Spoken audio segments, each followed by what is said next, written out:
We need to fight for gun laws.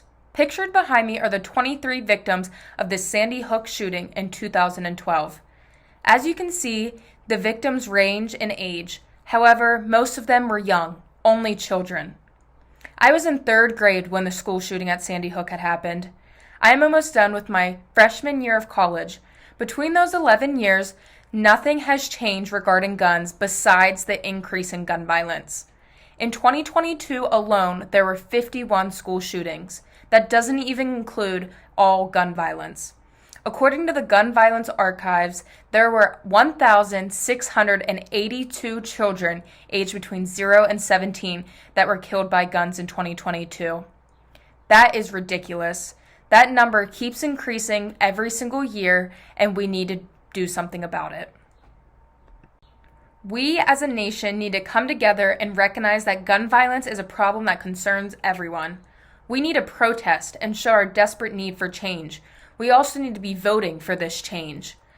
Voting for government officials that will help ensure change is so important. The government holds the power to make that desperate change that everyone needs. Too many innocent lives have been taken, and this cannot continue any longer. I am not saying we should ban all guns, but we need to start somewhere. I believe the first step is to ban military-grade semi-automatic rifles. From an article published by the USA Today, it shows that semi-automatic rifles are becoming widely used during shootings. If the government were to ban these military assault rifles, school shootings, along with all shootings across the nation, would decrease. Not only would the shootings decrease, but the fear children have of going to school would also decrease. I remember what it was like to be in high school. During my senior year, on December 17th, there was a TikTok trend going around called National Shoot Up Your School Day. When I walked into first period, the classroom was filled. By the end of the day, it was just me and a few other classmates.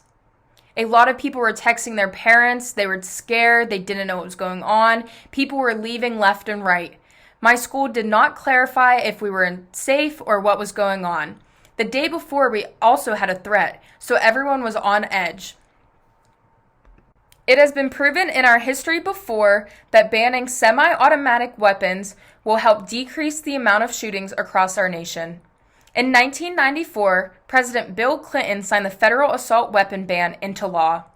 The law specifically stated to prohibit the manufacture, transfer, or possession of a semi-automatic assault weapon. The bill also banned the transfer or possession of a large-capacity ammunition devices that carried more than 10 bullets. Unfortunately, this law expired in 2004. It could have helped incidents like Sandy Hook never even happen.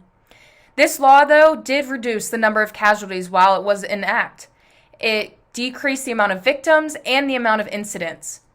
Even though this bill did not ban all semi-automatic weapons, the ban still made a positive impact on gun violence. During the 10 years it was in law, there was a decrease in gun violence in this nation. Children are being traumatized everywhere in the United States, but they aren't the only ones. Parents, grandparents, aunts, uncles, everyone who knows a child in school fears for their safety every single day.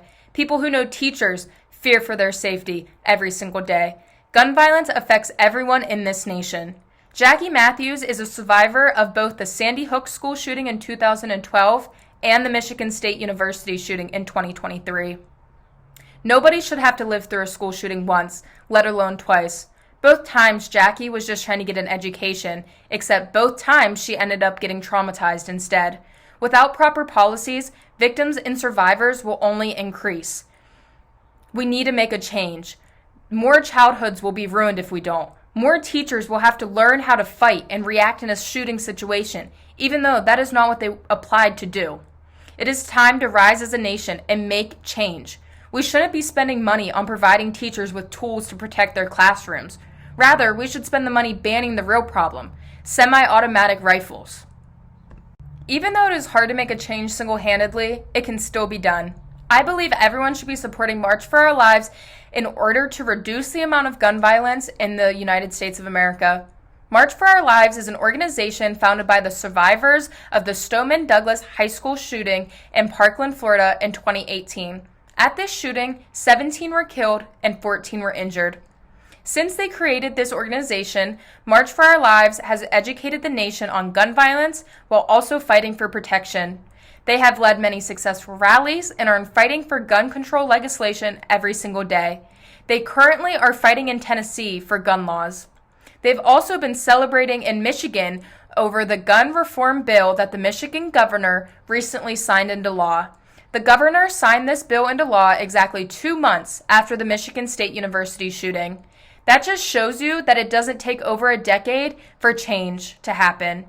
We as a nation need to step up and demand change. Too many innocent lives have been taken, and too many innocent people are being traumatized every single day just because they're going to school or just because they're going grocery shopping or going out or truly enjoying their lives. This is not how we should be living.